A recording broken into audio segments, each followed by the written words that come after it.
लाखों पार्सल हर दिन दुनिया भर में इधर उधर सफर करते हैं। खाने का सामान भी डब्बों में पैक होकर आपके घर पहुंचता है। लेकिन जिस कच्चे माल से ये डब्बे बनते हैं वो गायब होता जा रहा है, जैसा कि यहाँ स्वीडन में हो रहा है। चीड़ के ये जंगल मुख्य रूप से देश के उत्तरी हिस्से में पाए जाते हैं। अब इनके पास बहुत कम वक्त बचा है। कई इलाकों में जंगलों की कटाई के कारण एक बड़ा हिस्सा उजाड़ हो गया है। कभी कभी इन हिस्सों में व्यावसायिक इस्तेमाल के लिए पेड़ लगाए जाते हैं, लेकिन यहाँ जो पुराने प्राकृतिक जंगल हुआ करते थे वो कब के खत्म हो चुके हैं। यहाँ एक जंगल हुआ करता था शीत युग के बाद वाले समय से हजारों साल तक। जिस इकोसिस्टम में हम खड़े हैं वो प्राचीन है, और अगर हम इसे काट कर साफ कर देंगे तो हम अनंत काल से कायम इस इकोसिस्टम को तोड़ देंगे। Protect the forest action group के डैनियल रुचमन इस पेड़ की उम्र जानने के लिए इसमें अंदर तक ड्रिल कर रहे हैं। ये इलाका भी जल्द ही साफ कर दिया जाएगा स्वीडन के कागज उद्योग के लिए। ये 400 साल पुराना है और शायद इससे टॉयलेट पेपर बनाया जाएगा। हम पक्के तौर पर नहीं कह सकते, क्योंकि स्वीडन का लकड़ी और सेल्यूलोज उद्योग किसी पेड़ के तने के साथ क्या करता है इसका पता लगाना मुमकिन नहीं है। जीव विज्ञानी आगाह करते हैं कि पुराने जंगलों को पूरी तरह काटना सही नहीं है। उनका कहना है कि पारिस्थितिकी रूप से इन पेड़ों की अहमियत व्यावसायिक टिम्बर के जंगलों से कहीं ज्यादा है। प्राकृतिक रूप से उगे प्राचीन जंगल को फिर से बहाल होने में 100 साल लगते हैं।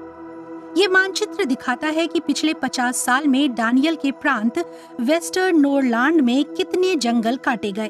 प्रकृति संरक्षण से जुड़े संगठनों के मुताबिक प्राचीन जंगलों का कम से कम 2% हिस्सा हर साल खत्म हो रहा है।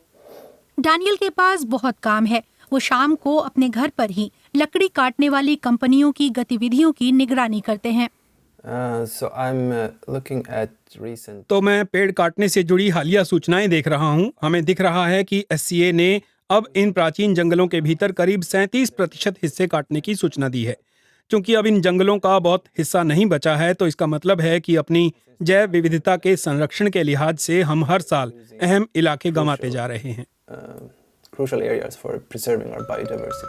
स्वीडिश कंपनी SCA की काफी आलोचना होती है। ये स्वीडन के 10% जंगलों की मालिक है। अपने विज्ञापनों में SCA खुद को एक जिम्मेदार कंपनी बताती है जो जंगल का दुरुपयोग करने की जगह उसकी रक्षा करती है और सस्टेनेबल कागज के उत्पाद दुनिया भर में निर्यात करती है। कंपनी ने हमें इंटरव्यू देने से इनकार कर दिया और एक लिखित जवाब भेजा।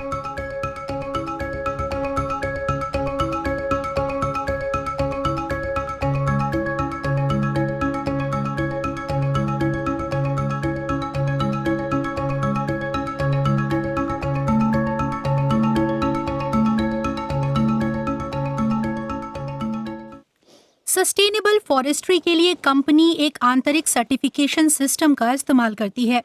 पेड़ काटने में भी इनकी भूमिका होती है। इन्हें FSC सर्टिफिकेट कहते हैं। दुनिया भर में कई उत्पादों पर FSC लोगो दिखता है, जैसे कि दूध के ऐसे डब्बों पर। लेकिन रुचमन का कहना है कि यह व्यवस्था जंगलों को बचाने में नाकाम रही है। कम से कम स्वीडन में तो ऐसा ही है। वो कई बार देखते हैं कि SCA बेहद अनमोल प्राचीन जंगलों को भी काट रहा है।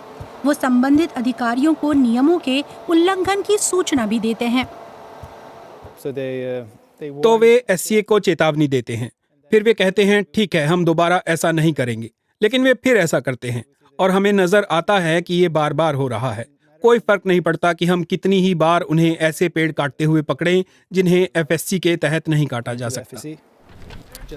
जंगलों के दोहन का नुकसान औरों को भी हो रहा है, जैसे कि स्वीडन के रेंडियर और उन्हें पालने वाले मूल निवासी सामी लोगों को। लेकिन डैनियल रुचमन को उम्मीद है कि ग्राहक जरूरी कदम उठाएंगे। वो उपभोग की अपनी आदतों का मूल्यांकन करेंगे, ज्यादा दबाव डालेंगे और इस तरह स्वीडन के इन अति प्राचीन जंगलों का बचा खुचा हिस्सा संरक्षित किया जा सकेगा।